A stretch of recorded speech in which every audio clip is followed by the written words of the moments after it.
Olive റിട്രലി എന്ന് പറയുന്ന ഇനത്തിൽപ്പെട്ട വലിയ ആമകൾ വന്ന് മുട്ട ഇട്ട് പോവാറുണ്ട്.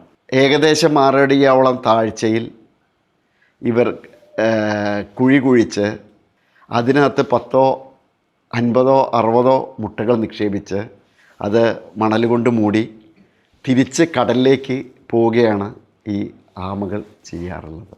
അതിൻ്റെ ഒരു പ്രത്യേകത പിന്നീടാണ് ഞാൻ അറിഞ്ഞത്. അത് എൻ്റെ ജീവിതത്തിൽ വലിയൊരു പാഠമാണ്.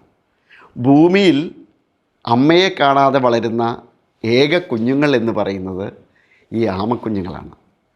90 ദിവസമോ മറ്റോ ആണ് മുട്ട ഇത്രയും താഴ്ചയിൽ നിന്ന് വിരിഞ്ഞ് സ്വമേധയാ ഈ മണൽ മാറ്റി ഈ കുഞ്ഞുങ്ങൾ പുറത്ത് വന്ന് ഇത് പടിഞ്ഞാറ് കടലിൻ്റെ കാറ്റേറ്റ് ആ പടിഞ്ഞാറ് കാറ്റിൻ്റെ ദിശ കണക്കാക്കിയിട്ട് അവർ പമ്മി പിച്ച വെച്ച് കടലിലേക്ക് ഇഴഞ്ഞു നീങ്ങി കടലിലേക്ക് അങ്ങ് പോകുന്നു.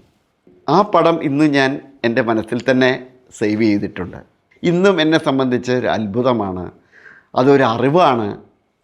അമ്മയെ കാണാതെ ജീവിക്കുന്ന എൻ്റെ അറിവിൽ ഏക ജീവി എന്ന് പറയുന്നത് ഈ ആമക്കുഞ്ഞുങ്ങളാണ്.